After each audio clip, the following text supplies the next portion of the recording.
Dr.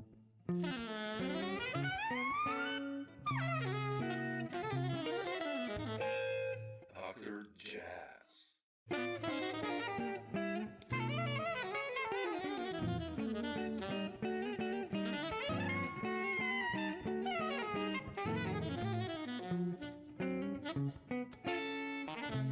Thanks, Eliot, for taking the time. I really appreciate it. Sure. I listened to Time Was a lot, and I love Really? it. Yeah, I Oh, really cool. love that record, and I was like, man, went through my records. I was like, man, we should talk. But I'm really happy you're doing a lot as a band leader, or started in the last few years. And I wanted to ask you if first, if you have something new coming up as a band leader. I'll start here. It's funny. Recently, I started rehearsing with a couple of different groups, and one of the guys involved with one of the groups is a recording engineer as well. And so we've been taping a lot. Yeah, we're just amassing some tracks, and probably there will be some stuff out. I'm not sure what form it'll take. He knows a lot of different stuff about putting stuff out on the internet, and Okay. maybe it'll be a recording CDs. I'm not sure. I'm sure we could get it on some European label, but I'm not sure what to do at this point. And also, I haven't really worked live in a while because of COVID. Oh yeah. And also, I had some medical problems at the end of last year. So I had an emergency surgery. I almost died, but Oh man. now I'm recovered and I'm doing a lot better. But I'm not sure when I'll feel safe enough to work, to fly, to travel. Oh, I have sure, a kidney transplant. I'm immunosuppressed, so I've just got to be really careful. I can't afford to get sick. A lot of people are getting sick now playing in clubs because nobody's wearing masks here anymore. Yeah, here is the They same. play Yeah. at malls, they play at Birdland. 2 days later, they're sick, and I just can't. I can't afford that. So. Yeah, I don't know what the future holds for me at this point. I mean, I'm actually at this age content to leave some of the work go, and Sure. I'm not sure if I can really even do the kind of European touring I was doing up till a year or two ago. It's brutal, man. I mean, when I was younger, it was really exciting. Now it's really hard work just to travel, not the music. So Yeah. I'm not sure what the future holds. Sure. But did you like being, you became a band leader fairly late, right? I mean, I know Dark Street, but like in the few recent years, you were really active. Like, do you like this part of the business or the music, you being a band leader? No, I don't actually. I prefer to work as a sideman. It's, part of it was to create work, and part of it was to be a band leader. I mean, I like certain aspects of it, but dealing with club owners and concert people, it's just so hard. There are so many people trying to do this now, and I just don't have the drive that I had when I was really young. I was voracious when I was young. I was hustling my brains out. And, as you get older, things change, priorities change. And like I said, I made much more money touring when back in the 70s and 80s. Nothing has changed. It's gotten worse, in fact. So I'm not sure what the future holds for me at this point. But which is okay. I play a lot at home, record a lot, and actually, in many aspects, that it satisfies me at this point. So I'm not sure. Well, that's important. That's really the most important in a way, right? I mean, and getting old is weird, man, because you feel the same way, but your fucking body is dying. Oh my God, it's really strange. That's dark. It's funny, man. You run into old people all your life, and nobody talks about this shit. But once you pass 70, anything can happen. That's the way it kind of feels. And it's a little scary. Yeah, sure. I can imagine. I mean, I was organizing this tour that I told you about now, and both these guys are about above 75, and they were both like, we need our afternoon naps. Like, kidding wise, but I was like, oh sure, man. How old are you? Oh, I'm 42, so Oh, okay, so you're still a young man. Yeah. I'll be a youngster among them. So, but How is Moses? Is he cool? sorry. Everything good with him? Yeah, How is yeah. Bob? Is he He's good? he seems to be really full of energy. I mean, playing. He moved to Tennessee now. I think to Memphis from New Say York. again? He moved to Tennessee. Bob Moses moved to Memphis? Yeah, yeah. Really? This is That's amazing. For 100%. what? Like 3 months ago or something like that. So Really? yeah. What, with a woman or something? I don't know. Bob Moses in Memphis. Wow. Maybe he's trying to become like a country drummer in his Oh. own way. That would be When you fun. see him, tell him I can't believe he moved to Memphis. I will. That's I will. I will definitely. No, but speaking, I wanted to ask you about. I mentioned Time Was before, and how did that one You mentioned happen? who? Who I did you meant say you mentioned? I mentioned your record Time Was, Oh, yeah. and how did that one happen? You know, how did your connection with Cheek happen with Chris, and Mike Eckroth, and it's a beautiful band, and the compositions and the set list. Like, how did that story with that album begin? You're frozen and your voice is weird. Okay, there you came back. Yeah. I played with Chris in Europe a bunch before we did that record, and somewhat after too. We did a tour fairly recently. I mean, a couple of years ago. Oh, really? We played with an Italian bass player initially, this guy Lorenzo Conte, who brought us over a couple of times, and then I did some other stuff with him in Spain with a bass player named Manel Fortier. We played some trio, pianoless, and so and we just know from New York. I originally met him through David Berkman, a piano player. Maybe you Yeah. know his name. Sure. Yeah. A real piano player. And so, he was one of the guys I thought of about working in Europe with, and his really unique sound. So I just got a chance to do this record. And I mean, basically, I was selling finished products to Steeplechase. He wasn't recording me. And then his situation has changed now. I don't think he pays anybody now. Niels? No, it's terrible, actually. Yeah. So I'm not sure. But yeah, I mean, actually, I was speaking about Chris today with somebody. With Manel, this bass player who came. He's over here from Spain for 2 weeks, and we actually played yesterday. So Oh, wow, fantastic. we were talking about Chris. So I need to make contact with him, see what he's doing. I know he's enrolled at Queens College now, where Berkman is the head of the department, I think, and I think he's studying arranging. So maybe he's got. Oh, really? Oh, wow. He's got some desire to be a writer as well. Oh, what about your aspiration as writer? I mean, I know you wrote a couple of tunes like that Brooklyn song and Dark Street from the 90s. Yeah. How did that begin, and do you still write? Yeah, I write, but very little, and it takes me a long time to write. Yeah, I'm trying to work on some music now, and I have another CD out, which I can send you. That was Live at Smalls. That's got another one or two of my tunes on it.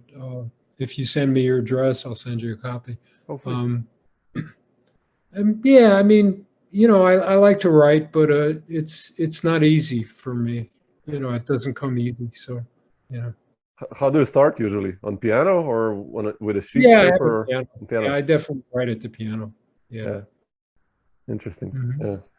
I wanted to ask you about Dark Street, since I mentioned it, and we mentioned David Berkman, and I did this interview like this with Mike Richmond like a couple of months ago, and right, my neighbor. Yeah, really, and it was basically your debut, right, as a band leader, Dark Street. What'd you say? Say that again. Your album Dark Street was basically your debut as a band leader, right? Yeah, but none of my albums are as a leader. They all have 3 names or 4 names on. Okay. Maybe my name would be first, but definitely that thing with Dark Street was David was as much a leader as I was, you know, if not more. I mean, Okay. it was more music, and I mean, piano players just dominated piano trio. There's no way around that. Sure.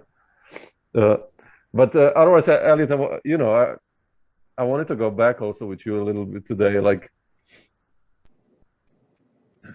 I don't know, like early 60s.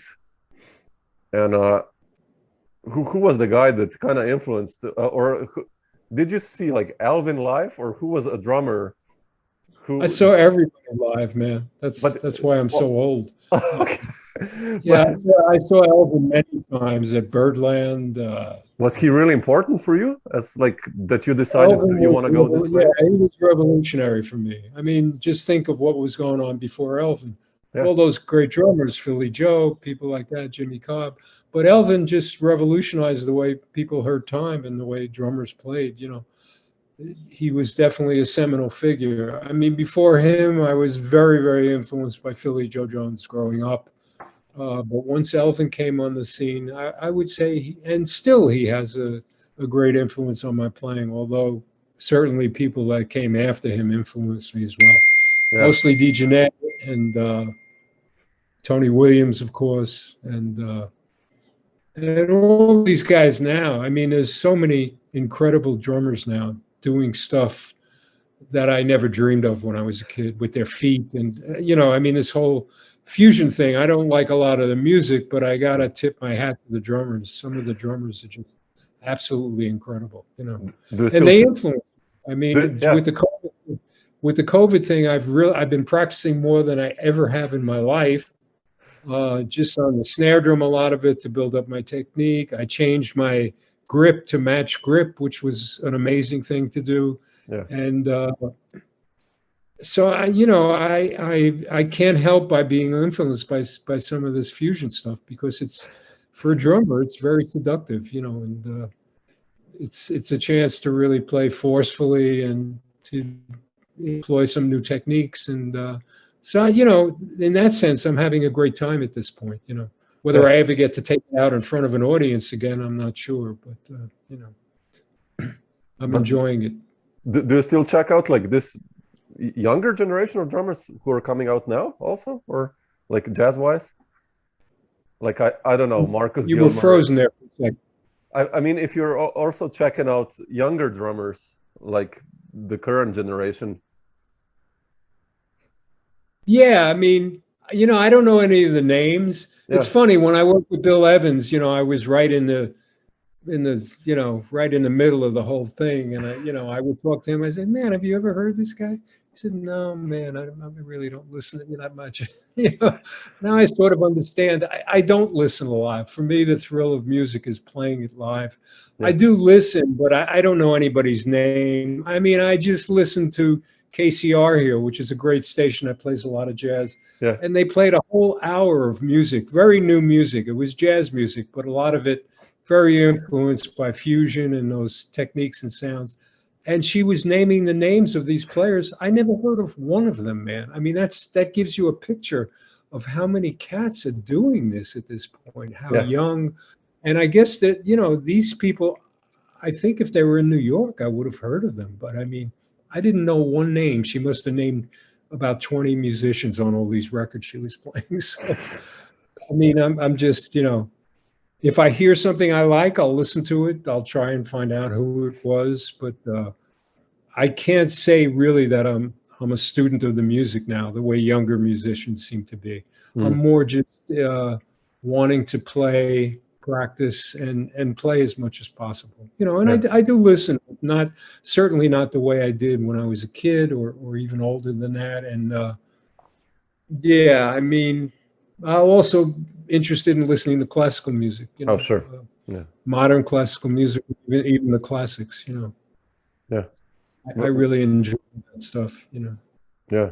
And when I listen to this music today on the radio, the jazz stuff, as much as I respected what was going on, some of it was not that pleasant to listen to orally. You know, it was relatively, some of it anyway, harsh sounding music. And I'm wondering, really what I feel about that. I mean, I listen and I'm excited by the sounds I hear, isolated sounds, but in terms of the whole concept of the thing, I still love lyrical, Yeah. melodic music with song forms, and you're almost made to believe at this point that no, man, you got to move forward. You can't keep doing that. And so that's a little bit of a philosophical conflict for me, a conundrum, which direction I want to move in, Yeah, it's bizarre where it went composition wise also.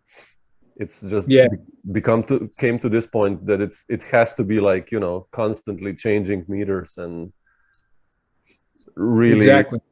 heavy harmony, constant augmented chords and, all slash and blah, blah, blah. Yeah.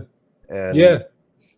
I find that also funny, like sometimes I compose and then I just play a G chord and guitar and it's like, man, that sounds nice, and you put an A over it. It's like just a 9 over a G and it's like, this is beautiful, It doesn't have to be an augmented or Lydian or whatever. It's just like a G. Yeah.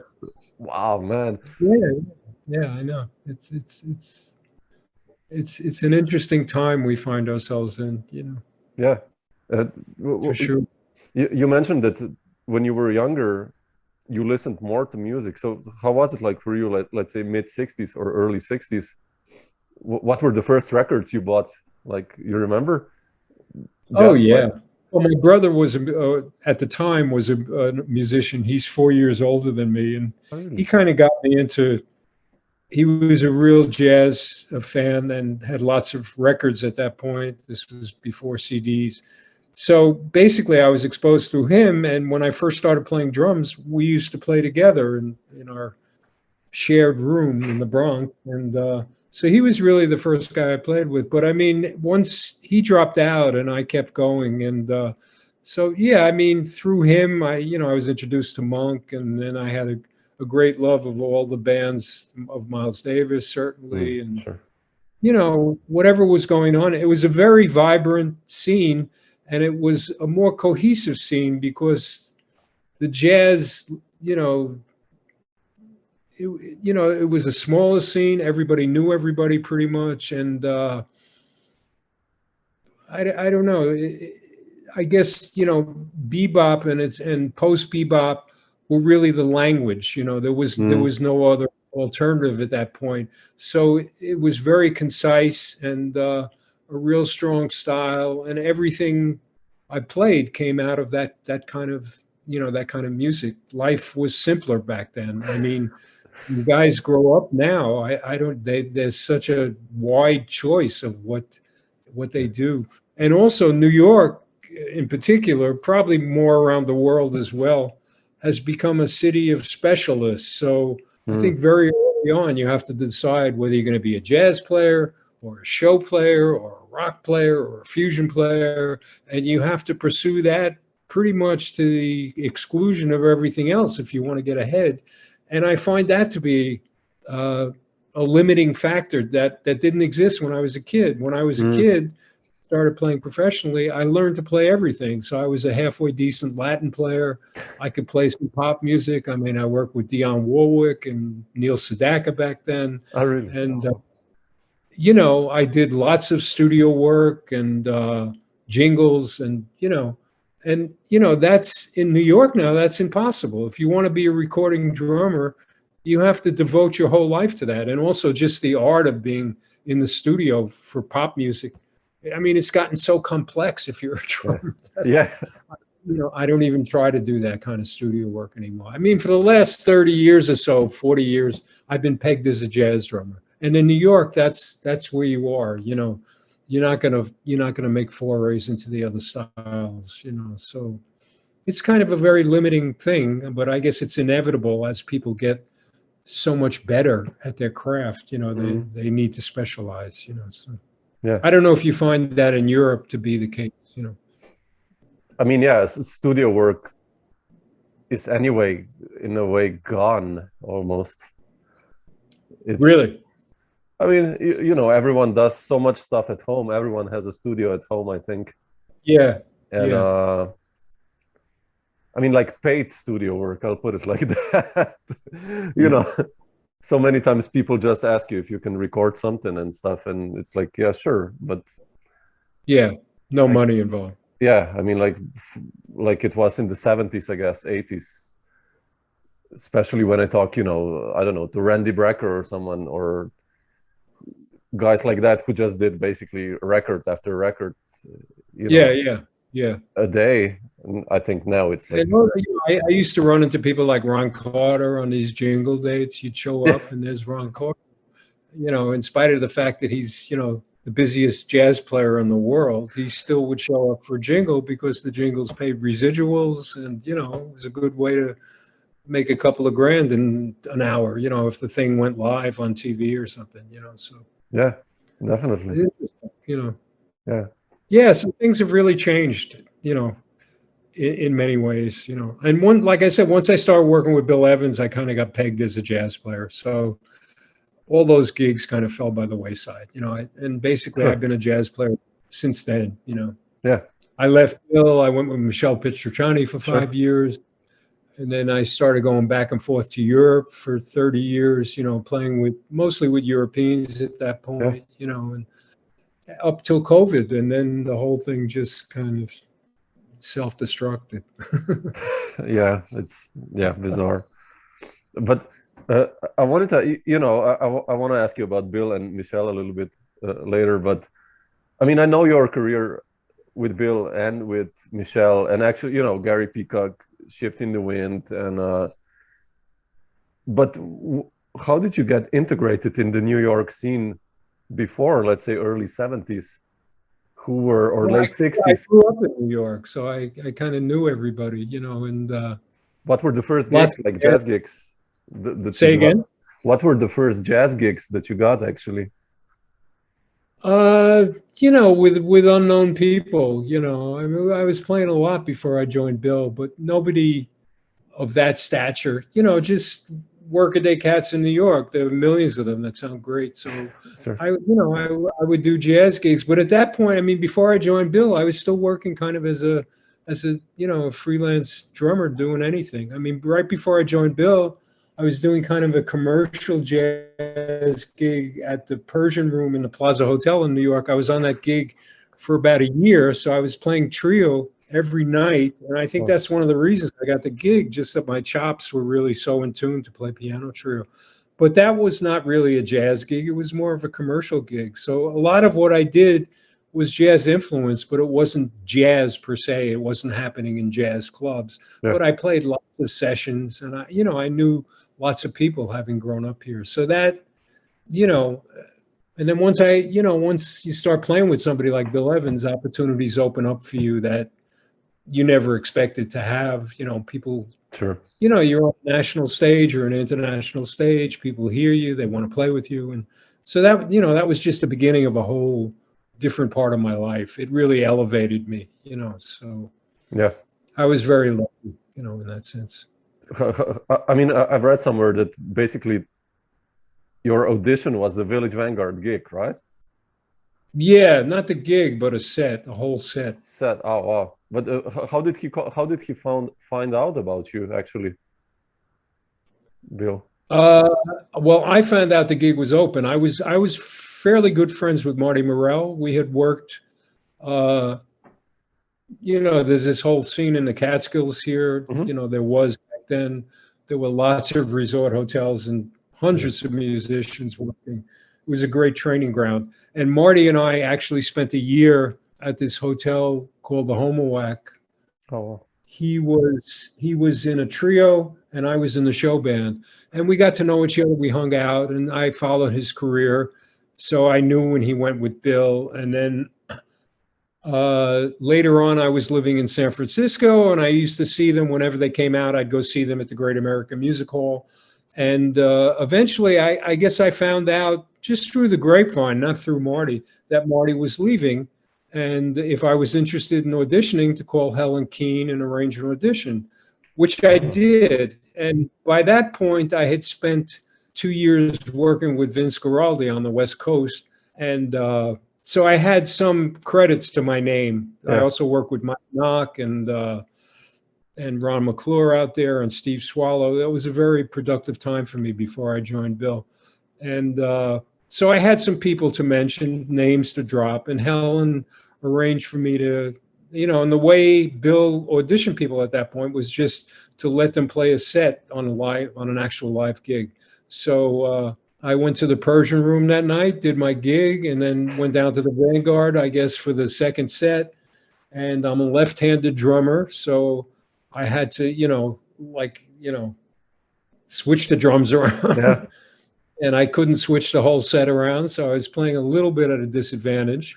And I was working opposite another drummer at the Persian Room, and he had this beautiful swish, like a sizzle cymbal, and I didn't have a sizzle cymbal. And I remembered Bill's early records with Paul and the sound of a cymbal in the background. So I borrowed his sizzle cymbal and went down and auditioned. And I think just my feel, my touch, my knowledge of Bill's repertoire, and the fact that I knew Eddie and he made me pretty comfortable on the bandstand. Yeah, the set went really well, and I think the thing Bill responded to mostly was my touch and my feel. That I could play in a trio with strongly and supportively, and not drown the band out, and And I kind of had the feeling at the end from what he said that I got the gig, and that, like I said, that was the beginning of a big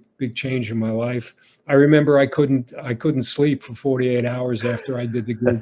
Shit, yeah. I literally could not fall asleep. I was so excited. I mean, you can't even imagine because there's nothing analogous to that anymore. Working with a giant what? Yeah, no, I can just imagine, what you're saying. We had gigs, man. We used to go out on these 6-8 week tours 3-4 times a year, plus all the stuff at the Vanguard and, local stuff in Boston. It was amazing. It was just, and I realized the reason these guys from the bebop area sounded so great was they didn't make any fucking money, man, but they played 6-7 nights a week. Yeah. 40 weeks a year, and I mean, when you play that much, the music just becomes conversational. You don't even have to think about it, and that's kind of what I experienced playing with Bill, because we were working so much. It became just like talking to your friend, and a wonderful feeling, it's and very rarely duplicated at this point. Most things I do now, it's one night here and 2 nights there, and you fly to Japan for 3 concerts, and it's crazy, man. It's like a new world, Yeah. Did you guys ever talk about music, like about playing, or like because you and Eddie seemed, there was such a chemistry between you guys when I listened to the music, but did you guys ever talk about it, how to do it, or how to? Very rarely. Oh, interesting. No, very rarely. And in fact, when we did records, it was more often than not brand new music and rehearsing in the studios. We never had maybe once we had a rehearsal, but basically Bill would bring tunes to the studio and we'd play through them and record them. And I remember, we did that with You Must Believe in Spring, and that became a real classic. We had never played any of that music before. It was amazing that album came out the way it did. It's one of the best. Yeah. So that that was kind of where I was coming from, and like I said, I was so lucky to grow up in New York. I mean, I heard Elvin live, I heard Art Blakey live, I heard Philly Joe live, I heard Sonny Payne live, and you could go to Birdland and pay $2 to get in, and you could sit. I could sit right at the side of the stage, maybe 5 feet from the drummer, and I could see his feet and his hands. I could watch them snorting cocaine from the Sure.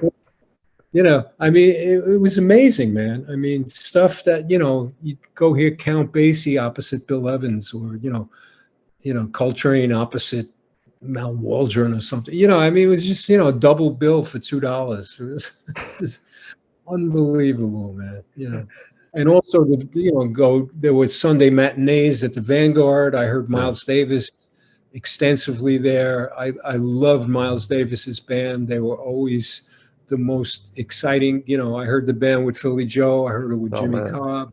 I heard it with Tony Williams many times. And those were priceless, just priceless lessons and wonderful things to see. These guys were like gods to me. You know, I was so scared to talk to them, you know.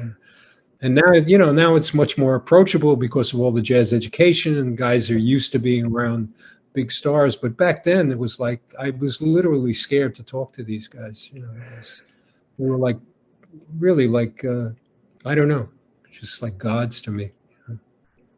How was it like for you when you became part of Bill's trio?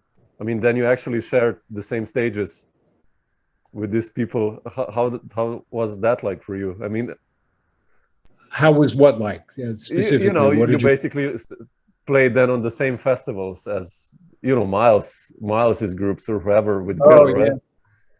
Yeah, it was great. You know, I mean, I remember one night we were playing at the Vanguard. You know the Vanguard? Have you ever been in the club? Sure, yeah, sure, many times, yeah. Yeah, well, you know, where the drummer is, there used to be this bench, I'm not sure it's still there, where cats could just sit. And one night, you know, I'm playing with Bill, and I look over, and there's Tony Williams sitting at the table. And I'm like, holy shit, you know. And, you know, it was amazing, man. You know, I mean, yeah, you know, it is, you know, it's a wonderful feeling to be part of that. You know, it was a great feeling.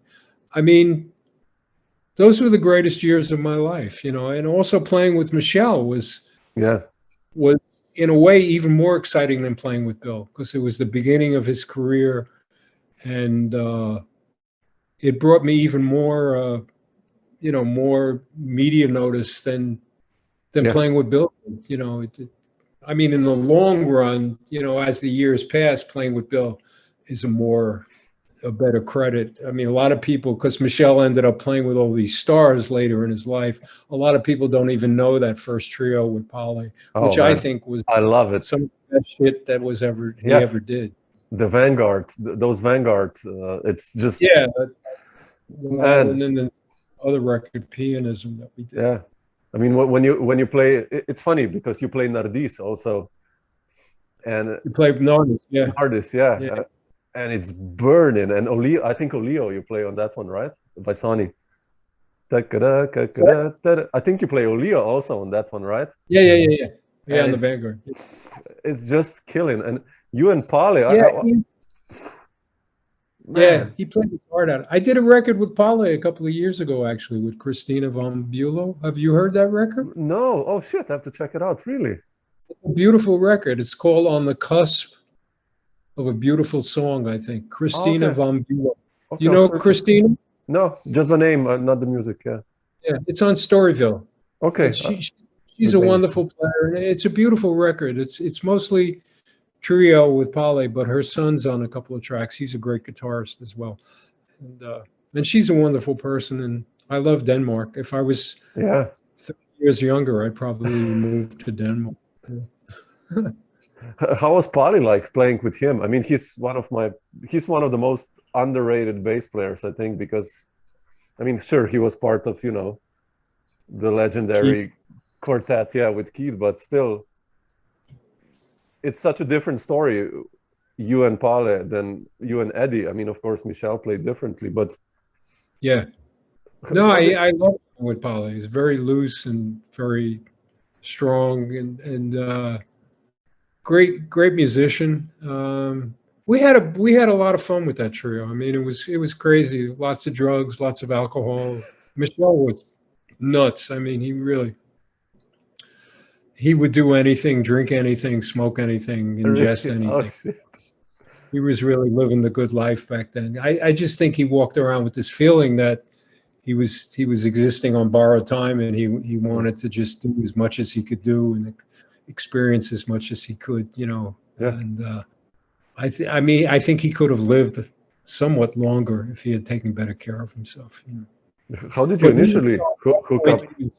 What's that? How did you initially hook up with Michel? I mean, how did you meet him and become part of? I was working with Lee Konitz at the Blue Note, and apparently he and Lee had done an album, and they were friends. And he came down one night and sat in So we got a chance to play. And then I drove him home. I drove him to his hotel in Midtown because I was going in that direction. And a couple of weeks or months later, I can't remember, he called, said he was putting a trio together with Pale. Did I want to join? And I said, sure, man, definitely. And that was just a very exciting time. People were learning about him. We had incredible amount of work. Yeah, it was really exciting in a certain way. Like I said, more exciting than playing with Bill, because you know, Bill's thing was great, but it was like, you know, polishing something that had been around for a while. You know, just really doing the best you could, you know, with it and enjoying it. I mean, you know, I loved playing with Bill. Don't get me wrong. No, with sure. Michel, it felt like we were really breaking some new ground. And he played his heart out every night. You know, he was just amazing that way. He gave it his absolute all, and it was just a wonderful experience. And it was long. I mean, I was with him for 5 years, and I think Paulo left after about 3.5 years. And we played a little with Dave Holland. We played with Andy McKee. We played with Ron McClure. Wow. So it was just a great experience, you know. Yeah. Why did you, before joining Michel, why did you actually leave Bill's trio? How did that happen? Was it too much? I mean, the touring or... I left Bill for a couple of reasons. One is I was working with Richie Byrack at the time, in addition to playing. Oh, really? And Richie was putting a lot of pressure on me to leave Bill. He said, man, you got to come with me. We're playing new music, and, you know, leave Bill. That's old music. He said, you did what you could with him. It's great, but it's time to move on. So eventually I left Bill. And also I was married with young kids at that point. And like I said, we were on the road so much, my wife was starting to, you know, go nuts. So Sure. I don't know if you know that feeling at all. Sure. But, been there. Been there, done that. Yeah. So I left Bill, and sure enough, about 2 months after I left Bill, Richie decided to join John Abercrombie's band. So he basically disbanded his trio because John was very busy back then, and that was the end of my relationship with Richie, who I played with for many years. You know, at session. Musical reasons also, like, or no? Yeah, there were musical reasons, definitely. I mean, I felt at that point that I had basically done with Bill what I wanted to do. And there was, you know, a fair amount of opportunity in New York at that point, especially for somebody who had worked with Bill Evans. So I felt, you know, that something, you know, I'd move on to something else, you know, equally satisfying eventually. And so, I mean, looking back on it, I'm kind of sorry I left in a certain way because it didn't work out with Richie. It didn't work out with my first wife. And I think it would have been really interesting to play a year or something with Mark and Bill. I did some playing with Mark, and we did an album with Mark and Toots and Larry Schneider. Yeah. And you know, I just think the way Bill was going at that point, I got to say, as much as I respect those guys, and I was the one that initially recommended Joe to Bill, I didn't like, you know, the way that trio evolved particularly. You know, it sounded like everybody was totally coked out. I mean, and I know Bill was totally coked out. Sure. So, I mean, I think for what he was trying to do, if he had gotten some new music that expressed kind of the direction he wanted to be moving in, maybe it would have been more successful. But to hear those tunes that had been played at a certain tempo in a certain way, played so fast, I mean, some of that trio sounds like it's on the wrong speed, that it's being played on 78 or something. You know, they're playing so fast and so frantically on tunes that just weren't written for that, you know. And I think that was, you know, kind of one of Bill's shortcomings, that he didn't change repertoire or approach as much as some others might have, you know. Yeah. But the older I get and the further away I get from that, the more I realize what a miracle he was, and what a fantastic opportunity I had. And certainly when you're that young and inexperienced, you don't realize it. I mean, he was a gift from God, that guy. And I'm not particularly religious, but I see him in the same vein that I see people like Mozart, just great musical geniuses, and he really was. And also very modest about it. I mean, he knew who he was and he knew how important he was, but he didn't wear it on his sleeve. He was the most modest, one of the most modest, unpretentious people I ever ran into in my life. And my one real regret about him is that I didn't get to know him more as a person, aside from the music. I was, again, like with all these guys, I was just in awe of him all the time. And although we got to talk some, he was pretty, inhibited. Not, what's the word I'm thinking of? Not a great talker, or like introvert kind of. I can't think of the word. I mean, he would, and also we'd get to a gig in a foreign country or something, and he'd disappear. I mean, basically, never came out of his hotel room, and you got the feeling he didn't really want to be disturbed or engaged. Once we got high together, and we both kind of freaked out. That was interesting. I think he had smoked dope in years and years and years, and we got something in Europe, and we hung out in this hotel room and got high. So that was the closest we ever got to being just kind of like friends. Yeah. But most of the time, I mean, I really regret as I get older that I didn't show more just true love for this guy. It was such a miracle, that I was just too young and, very involved with hanging with Eddie, and Eddie, after 9 years or whatever, was fairly jaded towards Bill. I mean, he loved him too, but, he was his boss for 9 years. And, I think Eddie would have left earlier if he felt more secure about what he faced when he left. Sure. And once he left, he started working with everybody, so I think his fears were not founded in reality, but yet he had a family and a kid, and, so that gig was like a security blanket for him. Sure. I mean, that was the great thing about playing with Mark. It was a free, Mark had not been with Bill all those years, so he was excited and fresh, and I would have enjoyed that. And man. Interesting. How did I wanted to ask you also this? How did Gary Peacock's record come into this? In this time, how did that happen? I met Gary through the piano player, Art Landy, who I had played with a lot when I lived on the West Coast. And Art and I had a band, a trio with Steve Swallow. Really? And a quintet with Swallow and Mel Martin, the saxophonist, and Glenn Cronkite, the percussionist. And we played a lot, and there were places to play. We got some reputation in the Bay Area there. And then basically at a certain point, my wife at the time really wanted to go back to New York and go to school. And against my better judgment, I accompanied. New York seemed so ominous when I lived in California. I kept asking myself, how did I stay in New York all those years? And it was so beautiful in California at that point. And it was hippie time and sexual revolution. And, it was a fascinating time. So I went reluctantly back to New York, and very shortly after moving there, maybe a year later, I started working with Bill. So in the end, it was a good move to make. I don't think I would have gotten the gig had I stayed in San Francisco. Sure, yeah, definitely. Yeah, interesting. Otherwise, Eliot, not to take too much of your time. I mean, I love this, but I just wanted to ask you. I've read somewhere. I haven't heard the tapes yet, but like.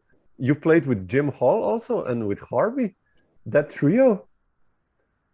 Yes, there was something that was released by one of the jazz magazines at that point, a recording. How did that gig happen with Jim, and how was it like with Jim? I mean, he's one of my heroes, so. It was wonderful with Jim. Don Friedman, who I was playing with a lot at that time.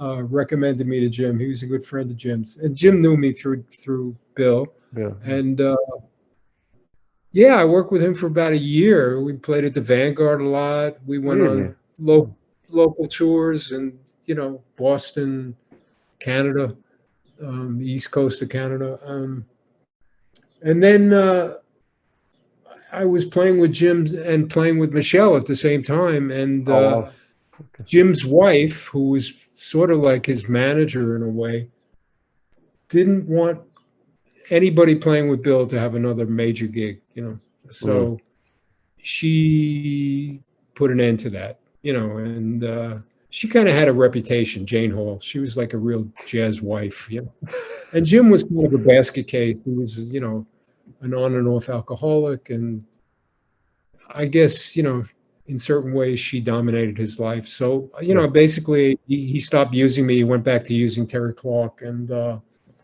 but there was a record that Harvey discovered a couple of years later that we were never paid for. And I called Jim about it. He sent me some money, and I never had a copy of it. I've never heard it, to be honest with you. Oh, okay, yeah, because I read about it, and it really I wanted to ask you if you have a copy. I would love to hear it, but no. Yeah. But in fact, I had lots of tapes of us playing at the Vanguard. I used to tape everything I played at that point, and I gave them to Jim. I gave them to Jim at one point, and he never returned them to me. And some of those, they may be some of the things that were released. I'm not sure. I never heard the record though, but there is a record somewhere. Whether it's available anymore, I honestly don't know. Yeah. Well, but he was wonderful. He was another, in a certain way, very sweet guy. But sometimes his actions could show you a different side of him. Let's put it that way. Yeah, nicely put. Yeah.